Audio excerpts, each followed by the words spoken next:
Hello mga idol! Magluluto ako ngayon ng kinamatisang manok. Ito, chicken. Ito yung kamatis. Ayan. Kamatis. Bawang, sibuyas. Ngayon, magigisa na ako ng sibuyas, bawang at kamatis. Mainit na. And pumping station that are running effectively at mga tubong sapat at nag-uusap. Kasi maraming ginawang tubo rito sa Manila, hindi nagpapangita. Hindi gumagana ang flood control naman. Ang problema sa Estero de Sunog Apo. Kaya bumabaha roon pag high tide. DPWH at MND raw ang hawak nito. Kaya yun ang nalulungkot tayo. I hope that DPWH and MND will look into this. Sinusubukan pa namin kunin ang panig ng DPWH at MNDA. Diba, dahil nag-declagging naman na ito ang kamatis. Pumupa yung baha dito sa nagtataan ng MNDA. Kanina, yung kalsada ito ay talagang baha. At ngayon, kalahati na lang, itata ng bahagi na lang. At kalahati na lang din ng gutter. Yung parugtong naman na General Luna Street ay wala na rin baha. Balik muna sa inyo, iba. Hintayin natin madurog yung kamatis. May naitalang mga pagguho at pagbagsak ng mga bato sa norte dahil sa masamang panahon. Habang sa isang bayan sa Ilocos Norte na wala ng supply ng tubig kung kailan Alubog sa tubig. Durog na. Tumaas ang level ng tubig sa Bislak River. Malakas din ang agos ng ilog sa Bilatag River. Kaya nasira ang pangunahing tubo ng water service provider ng bayan Ang na chicken. water na nakapwesto sa isang bahagi ng river mall. Lumakas po yung tubig. Bali, tinakay ko yung tubo sir na ka-expose. Kaya ganyan po nangyari.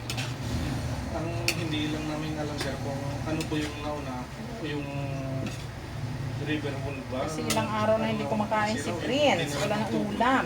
River wall. Kaya apektado ang Nako. supply ng tubig sa ilang lugar sa Asong Nadalong Bayan. spoiled. Sana Walang umayos ulam. ng mas maaga pa. Kasi mahirap po talaga pag may business, dapat may walang ganito lang kuryente. Takpan muna natin.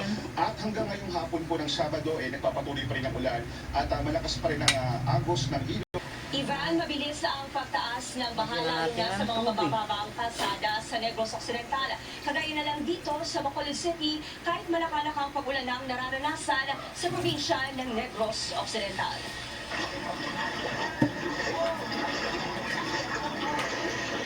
Pinagtulungang itulak ang sasakyang iyan sa bayan ng Binagbagan sa Negros Occidental.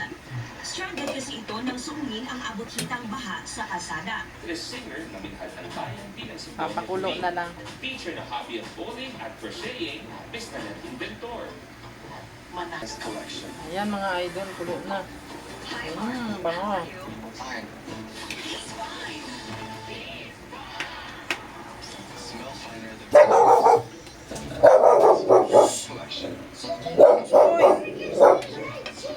Dami ng sustansya para sa paglaki nila. Well, sustansya niya. Ginawa sa alaskan, bawat pito nila, isustansya. Ayan na mga idol. Malambot na. Siguro malambot na to.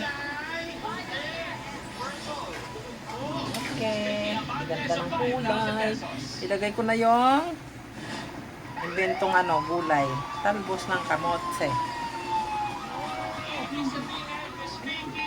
Agad-agad, pangalawang tanong mo, maswerte ka, natapakan mo ang ating Lucky Nice.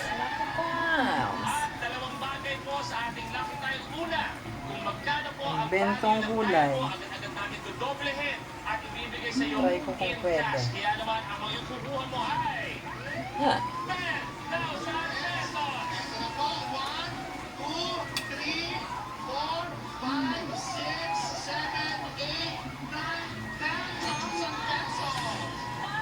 Sarap nito mga idol.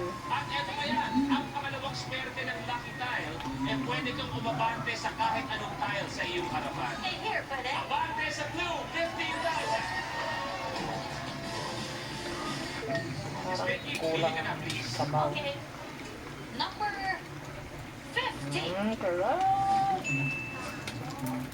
May 5 alagang tandang si Jose. Ilan ang posibleng mangitlog sa mga to? Miss Celeste? Wala. Tandang. Wala. Yes! Correct! Ayan, luto na mga idol. Thank you for watching.